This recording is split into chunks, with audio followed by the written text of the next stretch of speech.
UVA Darden.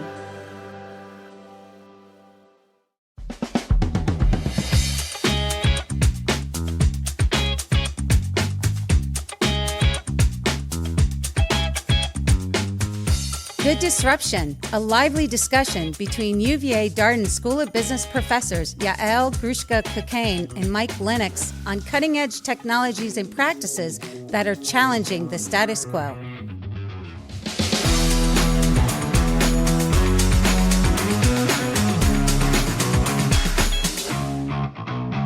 Hey, Mike. Hey, Yael. How are you doing today? I am doing fantastic. So for our loyal listeners out there, this is a very exciting time while we're recording this. We are literally at a point in time of handoff. Oh, baton handoff. Baton yes. handoff. Tell me. If you have not heard the news already, I have been serving as our interim dean for the last 7 months, and Yael is our incoming dean. So we are the deans of Darden, bringing to you Good Disruption today. I just gotta say, I am just so excited for you and for the school, and you're gonna crush it. We know that. Thank you, My one ask for our listeners here of Yael was she has to keep doing the podcast. There you go. So she's promised me she's not going to get too busy that she won't do the podcast. But no, we're really thrilled. I felt like we were coming as a high five moment. It Can is. we do a high five moment? Can we do a high five okay, on? Yeah, there you go. All right. Make that sound good in post-production, Gary. No, thank you. I feel like the podcast has been a good omen in my in my appointment, and I'm very thankful and appreciative for this partnership and for this podcast. And so I look forward to continuing to do it. And in 2 years, I want to have a podcast where we debate Yael, good, bad, or no disruption.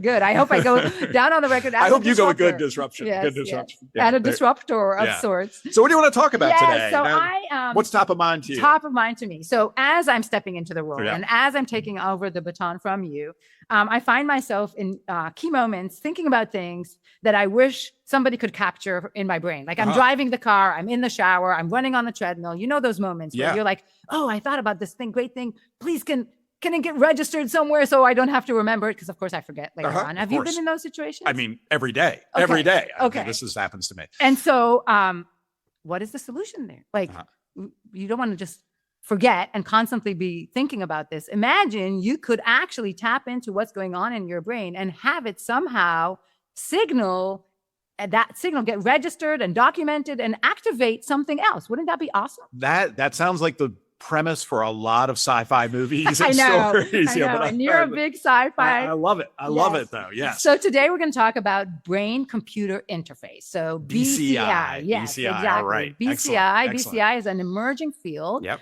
A growing market. We're going to talk about all kinds of applications, but did you even know that this was a thing, right? That this is a growing the one market. I've heard of, which I think a lot of people have heard of, is Neuralink, which I know Elon Musk is behind, and but I actually haven't followed it that closely. So where are we today, Yael? So the global market size is valued in 2025, so pretty recently, at $240 million US. Okay, and relatively small at this point. Relatively small, but projected to grow to almost close to $1 billion by 2034. Okay. So it's growing, and primarily North America has been dominating a lot of that, with about 44% of the market share in 2020. So given that there's already revenue here, like this is real, right? This is not just sci-fi. We are able to connect your brain directly to a computer interface. Yes, and there's different modes of it. There's more and less invasive, as you can imagine. There's things that are more on the outside, and they capture certain activity, kind of sensors on the scalp, if you will. There's a lot more invasive kind of technology. Primarily use cases that we've seen are very much in the medical space, as you can imagine. Paraplegics. Correct. Correct. Where I get excited thinking about the opportunity to really connect to like messages that our brain wants to send, that if for some reason our body currently can't cope with it, we can find ways to kind of bypass it. Now, you sometimes get the impression that these are like they're putting sensors into your brain. Is that right as well? Is that how this works? You mentioned that some of them are just kind of reading signals. Yeah, some of it is really electrodes that are really implanted kind of through surgery in your brain. Okay. Much more high precision, so much more accurate signaling of what the activity in the brain does.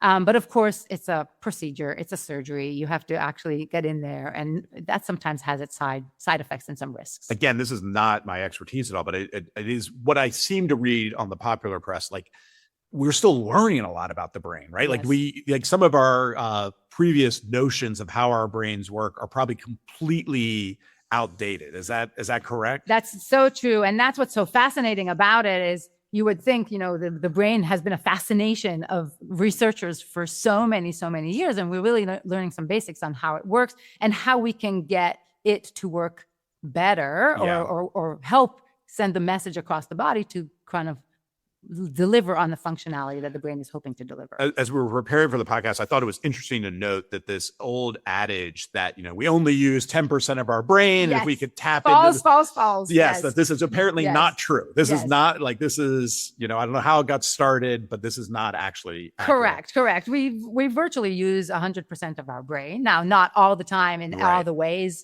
for each and every moment that we leverage it. But we do use 100% of our brain in different ways throughout our functionality. And I imagine the other piece that maybe we misunderstood in kind of earlier eras was that, like, there are very small specific parts of the brain and they do one thing, like, oh, they control your eyes and this over here controls your sense of taste and like, but I think that also isn't exactly right? Yeah. This is a complex system. It's a complex system and it's a little bit different, right? Obviously, with individuals and the various circumstances that their brain operates in. But I feel like we're going to quickly run out of our knowledge. And we're so lucky at UVA. Here we are. Because we have incredible experts. And one of those experts is a dear colleague from our School of Data Science here at UVA, Jack Van Horn. Jack, we're going to invite you to come and enlighten us and tell us a little bit more about not only how the brain works, but how the computer can interface with it. Thank you so much for having me this morning. You guys are so fun. Thank you so much. So, Jack, what have we got wrong so far? But before we actually ask Jack to correct us, can I tell you a little bit about Jack? Oh, just please so do. our Yes, listeners know, absolutely. because Jack is incredibly talented and well-respected academic. He's a professor of psychology and quantitative foundation, distinguished professor at the School of Data Science, as I mentioned. His research really centers on informatics and data science of human neuroimaging. So really the expert in this field. And accompanying biomedical data for identification of patterns and biomarkers in brain health and disease. So a lot of kind of application to the medical space. And Jack has authored hundreds of articles, really accomplished academic, and he's the editor-in-chief of the Journal of Neuroinformatics, recipient of many recent awards, and we are just so honored. Jack, tell us a little bit about brain-computer interface. What is going on right now, and why is today the time for it? There's a lot of excitement around brain-computer interfaces. I think you're seeing a lot of it in the media, and you're seeing a lot of it kind of fictionalized in Hollywood. I think Perseverance, I think, got a lot of people excited about what this might mean for us real humans outside of Hollywood. So brain-computer interface is a kind of, we like to call it a closed loop kind of a system where it's making a measurement of brain activity. It's trying to decode that brain activity using data science and artificial intelligence kind of means, and then be able to actuate something that can help that person do some activity, and then use feedback from that to help kind of adjust the measurement process and then keep that loop going so that somebody might be able to, say, move a robotic arm or be able to move a cursor on a screen while they are physically unable to because of a neurological condition, for example. It's really, it's a combination of an engineering problem with a neurophysiological problem with a data science problem. And as you might imagine, all those things kind of coming together, making it an exciting business opportunity for those people who are dipping their toe into this world. Because it is kind of exciting to think about, because I think what Mike was talking about with the kind of seeding us with all sorts of sci-fi related potential that something like this might have. So it's really interesting because it's It's probably not just one story. It's probably multiple stories layered on top of each other. Every day, we're all using our phones, which in a sense are a brain-computer interface, right? We're using that. We're learning from our phones. It's teaching us things. But then you have the more invasive variety where it's something that, as Yael was talking about, is surgically implanted in your brain. This is something that can be done to alleviate, say, Parkinson's disease-related symptomatology. It's being used in other areas as well. And those are seeing various levels of success, but only in a very few number of subjects. So we have to kind of couch that in terms of, watch this space. It's not ready yet, but there's some interesting potential. I'd love to start with the data science challenge here. I have a systems engineering background, study complex systems. And as we were talking about the brain and the number of synapses and the like, tell us more about like that understanding of what the signals you're reading in the brain and why maybe it requires AI to help us make sense of it. The brain is, I like to say, one of the most, if not the most complicated object in the known universe. There are more synapses in the brain than there are known stars in the universe. And kind of dealing with that kind of challenge from a data science perspective is really, orders of magnitude harder than a lot of other engineering and kind of physical challenges that, we undertake. So it's a real complex system. It's changing all the time. It's what we say is plastic, meaning that, just the act of measuring the brain changes how it functions. And so it's this interesting moving target, which is a real a kind of a technological hurdle that companies that are interested in trying to, come up with these solutions will have to kind of figure out. That we're getting better at that all the time. But the signals that we can get are multifaceted. We can get, using human neuroimaging data, we can get whole brain pictures of brain blood flow related activity. We can understand structure, brain connectivity. Using electrophysiological methodologies like EEG, we can get those surface electrode recordings of neural electrical activity, though at poorer resolution. If you do things like what's called electrocorticography, where you can expose the surface of the brain and you can make measurements more directly on the surface of the actual brain tissue, that's an extra level of resolution that a lot of these technologies we're talking about today, they're looking at that particular level of being able to interface with the brain. And then using the data that you collect and using machine learning, using various different algorithms for decoding those signals as people attempt to do something like speak or move something or move a cursor. If you can understand what those signals look like, you can decode them, and then you can use that information to invoke an action.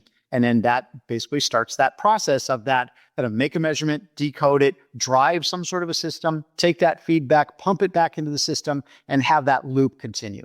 Amazing. Can you make comparisons across these systems, so basically across brains? Or is it that we each have our own very bespoke set of neurons that then my brain is different than yours. I know that's the case. But or can we learn by looking at like a large sample of brains that like, common patterns seem to emerge? Yes and yes. So everybody's brain is unique to them. It's like your own fingerprint of your brain. Now you have the same sort of parts, but how they're actually kind of configured may vary from person to person. I think some of the early brain-computer interface type stimulators, for example, got started in the 1950s, believe it or not. But they were very simple and they had to be kind of customized and bespoke for every particular person. That's still kind of true. But obviously, with the emergence of large language models and computational approaches that draw from multiple different data sources, we're able to kind of like expand that. So something that gets built for, say, one person could in principle be moved over and with a little bit of retraining, kind of bootstrapped so that somebody else could utilize that system.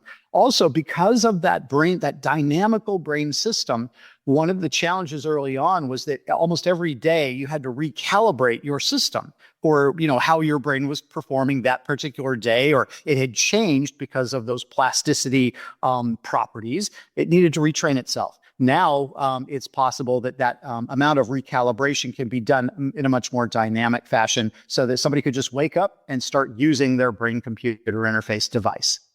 Amazing. I love the fact that it's such a complex system that is sitting in our bodies and it's right there. And we can develop so many advanced technologies, and yet understanding the brain is so difficult. That's why UVA has a whole institute for the brain and studying the brain more carefully.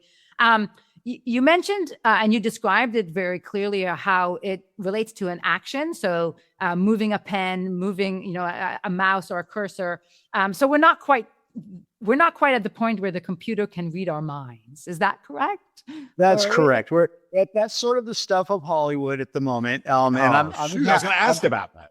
I'm happy to leave that there. But these are for things like intentions. So like if you're intending to say a word, these machines can almost act like an autocomplete for you, right? In this, that gets an idea of what you're after, and it can kind of complete it for you. And through that process, it can be successful. The naturalistic speech is about, say 160 words per minute, whereas some of these systems can get to 62 words per minute.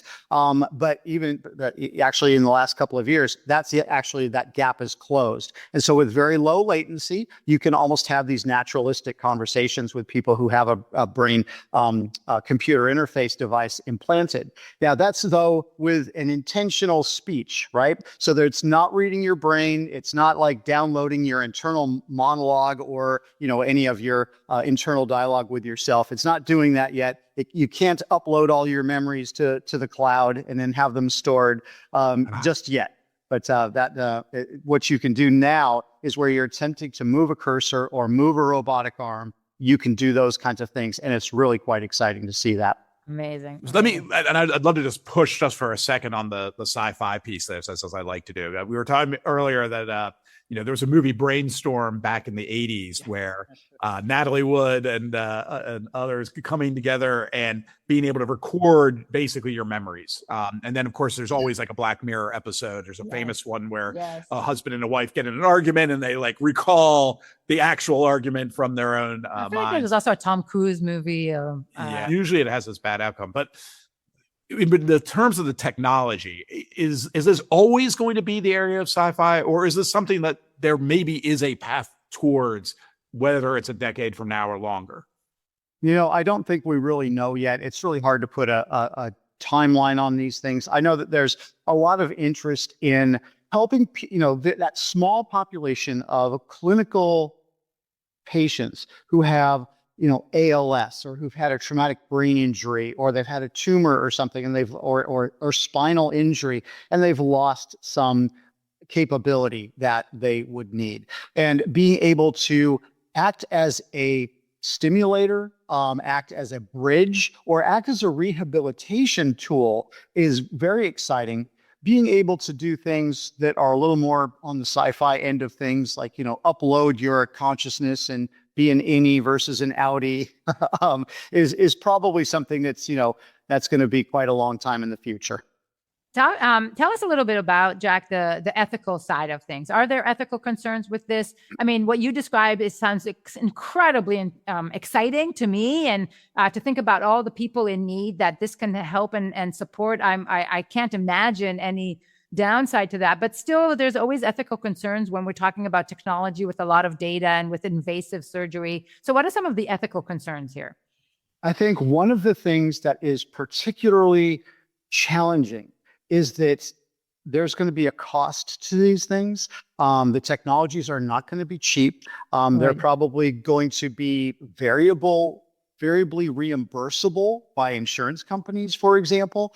And one of the things that we don't talk about very much is what happens if the company that, say, created the technology that's implanted in your brain, what happens if that company goes out of business?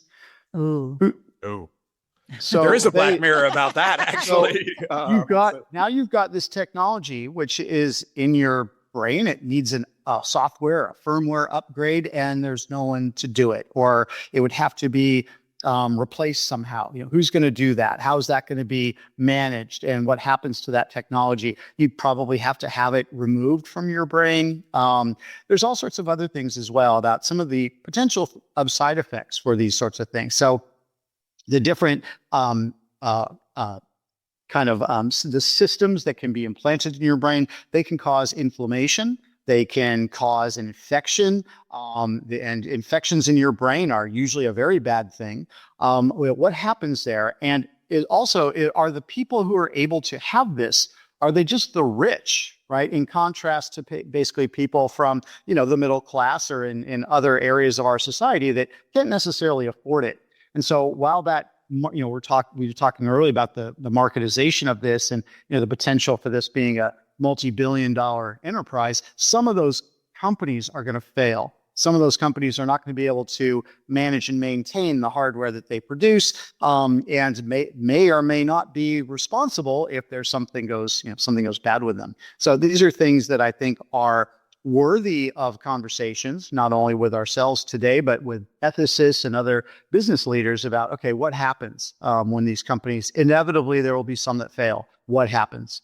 Yeah, the switching costs are huge. Well, and it makes me curious if there is a push for any type of like standardization or ways of creating interfaces that you could, even if it's not your technology, you could then implant, like a new company comes in and says, all right, now we're running these types of systems, or even like open source, right? Some of the software side of things. Has that been discussed, Jack, at all? I think it's so new that people have yet to kind of solve those kind of problems. I know that the UNESCO people, the United Nations Educational, Scientific, and Cultural Organization, they've come up with some ethical standards about what can happen with the data. So it's not like you can elect out of having your data recorded per se, right? The the brain-computer interface is going to be collecting that data, and whether or not you're consciously aware of it or not. And so that is an interesting thing where the ethics of neurotechnology is something that has been not only the UNESCO people, but Colorado and the state of California have written neural data into privacy statutes. I think the country of Chile has done the furthest with a constitutional protection. And there are various other things with, FDA and related IRB, institutional requirements for how you deal with data. And especially if you're thinking about like EEG wearables and that sort of thing. So there's a big conversation to have about yeah, this. And our brain works when we sleep too, right? Like imagine it's tracking all along and somebody's collecting data all through your sleep. Like I can imagine when it's a wearable, I was going to say my watch is doing my watch is doing that too, but it feels more private, even though maybe Yeah. I'm just kidding myself. Like the companies, the apps have access to it, but if it keeps recording what's going on in our brain and that gets third party, that's pretty scary. I can see the concern there. One of the things that came to mind that I could see as a concern, and maybe again, this is just the realm of sci-fi, if we're reading those signals and using them to interpret external devices, whether it's a robotic arm or the like, could it work the other way? Could someone control the brain function externally?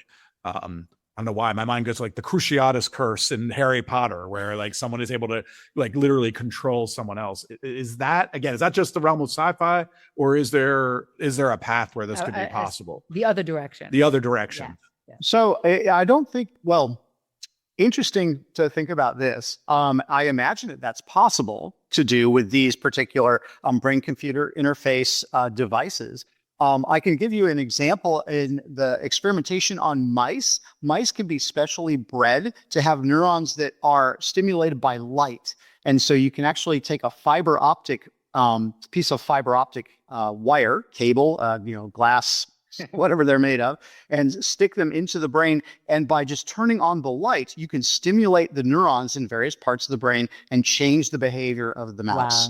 Wow. And this is called optogenetics because it's optical and they're specially genetically bred mice. But it's really interesting to be able to, you can also record, not only stimulate, but you can also record at very high resolution, but it's for very specific localized populations of neurons. But it's a demonstration that being able to stimulate those neurons can alter the behavior patterns of mice in the laboratory. All right, this is great because this gets me to where something I thought we would go, and it's something that Elon Musk has talked about. I think is this idea that we're going to move towards, let's call it a cyborg future, that these brain-computer interfaces are just going to be accepted. And I know what's in the back of my mind is in part this whole movement we see right now of like optimizing your body, right? And whether it's use of drugs or other things that allow you to do this. We talked about, for example, GLP-1s before. we've talked about people who have either disabilities or other ailments and using this technology to help improve their quality of life. Are we going to see people who are relatively healthy start to adopt this in a way to get, dare I say, in some cases, like superpowers, or some, be more human than human, or more intelligent than human? Again, are we just in the realm of sci-fi, or is that the path we're on here?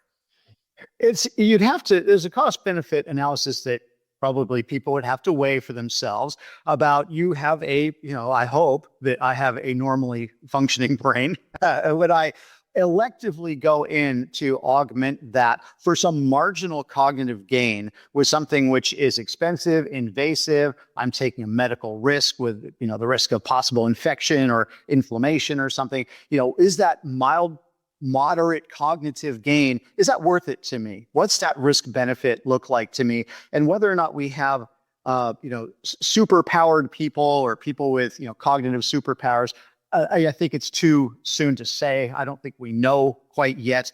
Again, being able to give back the functionality to patients that they have lost due to neurological disease or insults to their brains, that's a really valuable thing. These brain-computer interface devices that are implantable have really only been demonstrated in a few dozen people at this point around the world. And if we're going to do this properly, you'd need to do proper clinical trials in hundreds of people, really vet these at a very, very precise, rigorous level. And at the moment, those studies have yet to be done. And so I think there would be a risk for this to be widely adopted without those studies having been completed. So now, as we think, so that's super helpful. Thank you for all of that explanation, Jack. I feel like I know so much more than I knew even a few minutes ago. But as we think about a disruption, right? This is clearly disrupting the lifestyle for those patients that need this type of treatment. Like, I don't think that there's a substitute beforehand that got even close to what this is able to produce. So what markets are being disrupted here? Is it the physiotherapist? Is it the aid care? Is it maybe less disruption in that sense? Like, where is the disruption here? Well, and I think where it's interesting to think about these other applications that extend beyond these maybe more narrow, brain trauma and brain disease issues. I'd be curious, Jack, at least I've read about people thinking about this as an interface for us. So instead of having to use either voice or tactile commands on our phones, we could just literally control our technology using our brain. Again, I keep asking the same question, like, stuff is sci-fi, or is this on, or are we on the path to that? Because that to me would be a much bigger societal disruption, disrupt iPhones, disrupt, a whole bunch of different industries. Yeah. There are applications of this, which I think are kind of interesting. I was involved in this study a few years ago where there was a special baseball cap created that had EEG sensors in the inside brim, and golfers were using this to give themselves feedback to improve their putting. Wow. So if you're a golfer, I need this. I need this. I'm a very bad golfer. So any technology I can use to improve my golf game, that would be great. They were using their EEG signals of their frontal lobes to kind of get into a cognitive kind of state, if you would, that would help to optimize their putting. So in terms of, golf maxing, that might be one of the possible applications. But that does suggest your previous comment, Mike, where that this type of signal can be leveraged for pushing us to the next level. It reminds me a little bit of work that our colleague Ken Ono did with the swimmers at UVA at UVA here, that obviously led to really big success on an international scale at the Olympics, where it wasn't brain sensors, so it's not, in that case, it's not the same application, but reading and tracking data in new ways and creative ways, and tracking signals in creative ways, which this technology now allows us to do, can help us get to even higher performance in some instances. Could we be using it for education to say, like, students are struggling with calculus, and then we can say, oh, here we're seeing a pattern here of the mistake they're making? What do you think, Jack? Could that be leveraged that way? It could be, various technology. Again, the non-invasive variety. So like EEG, or there's another one called near infrared spectroscopy, which is basically like a special cap that you put on that can record signals from the brain, could be used to help, students optimize their performance in terms of, either setting themselves up for putting themselves in the right cognitive frame of mind to perform well, or to use those signals during times they're making an error so that they know how to use that feedback to not make that error in the future and hopefully optimize their performance. So those kinds of things are possible today, but they don't involve, neurosurgery to implant anything. That's fascinating. Yeah. And of course, what's interesting that ethically, it maybe reduces some of the risks that we talked about earlier, but it also has other ethical concerns around like equity and is everybody as welcoming of that kind of assisted aid and assistance, external assistance, as maybe others are, or can afford it? Again, can afford it, right? Like if only certain people get that type of head great question. Head helmet there to wear, and others don't. Right. That could make a huge difference. Amazing. Fascinating. Jack, what keeps you up at night when you think about this? What gets you really excited, but also what keeps you up at night when you think about all the growth in this field? Firstly, it's a very exciting technology to be utilized for, again, these patients with ALS, people who have multiple sclerosis, or people who have other this is just such a good game changer for their lives and the lives of their caregivers. It really can be just amazing for them. And these technologies are now available for those patients, and that's very gratifying. Things that keep me up at night are maybe some of the hype cycle about these things. And we don't want to get out over our ski tips on these things and find that we're saying that they can do things and they can't.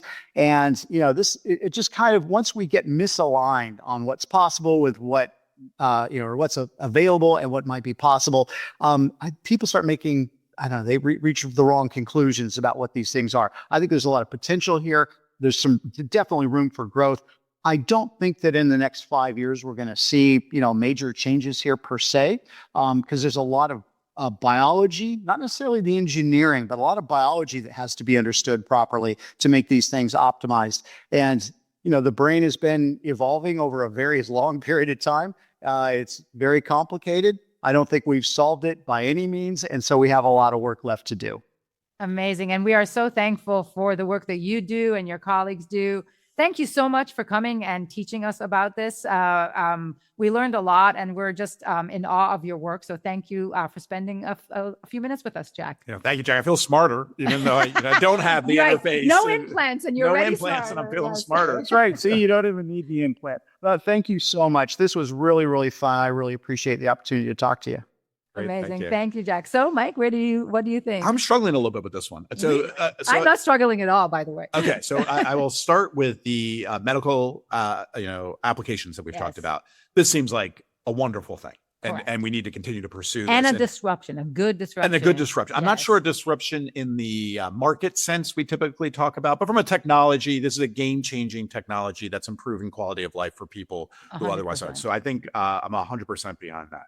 I think as we started to delve into, again, a little bit of the sci-fi, but a little bit of like where our future might lead of performance maxing, as we say these days, using the technology and using it in non kind of medical situations, it does give me a little pause, right? Yeah. It does give me a little pause on how it could be abused. Like we said, will only rich people be able to have access to this?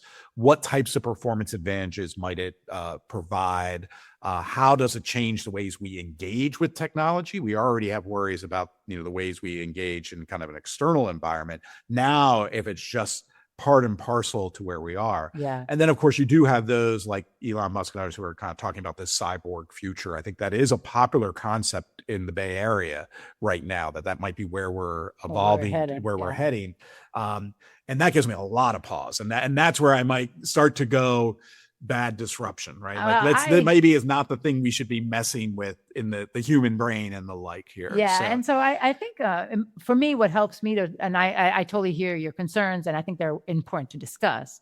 for me, the way that I think about it, maybe I kind of separate it between the actual innovation here, the technology, what is capable, versus the applications. The applications always, and almost every technology that we've talked about, the applications can go sour. And that's a little bit about the business side. That's actually where we come in, right? It's kind of educating kind of ethical leaders to make these smart business choices, and including product, market, and use case. But the technology itself, the ability to understand our brain so much better, the fact that we can get in there and start to record, and link activity in the brain to actual movement or to other behavior, I think is amazing. I think it's groundbreaking. And I think it's the fact that we don't know as much on the brain as we know about space is like, shame on us. Like it's all here. It's been in front of us all along, and we haven't been able to crack it. Right? I agree. And look, when I think about the market dynamics too, it's easy for us to kind of tell stories that say, hey, a brain computer interface to control our technology, that would be obvious. We'd all do this, would be disruptive. But look, we have these examples like wearable glasses with technology that are still out there. They're making some impact, but it wasn't the disruption that a lot of people predicted, especially when Google Glass was like, this is like, we're no longer going to have phones. That form factor is going to go away. Because sometimes, the old school form factor, it works well enough that we're not willing to suddenly use our brain to directly control something. So, but if this helps patients that are in need, and if it helps folks that that current medicine and current applications cannot support, I think that will be, at the end of the day, a big win. I like the fact that Jack described that there's a movement around ethical questions, so that there's a whole community around it. But I think it's can I answer good disruption today? And I'm reserving bad disruption for like a decade from now. We'll do this a decade from now, and I can, reassess my. And I feel like when it comes to medical applications, we had a similar tension when we talked about the GLP-1 episode, where and the off medical use. Correct. Now. Correct. So, You're, if nothing else, we're consistent. We're consistent. Well, thank you so much, Mike. Thank you for all you've done for Darden and for me personally over the last few months. It's been a joy watching you lead. I'm excited about our new chapter together. I am as well. But the podcast will continue. The podcast will continue. Yes. Well, as always, thank you to Gary, our producer, to Becky, our researcher extraordinaire, and thank you to all of our listeners. This is Good Disruption. Have a fun summer, everybody.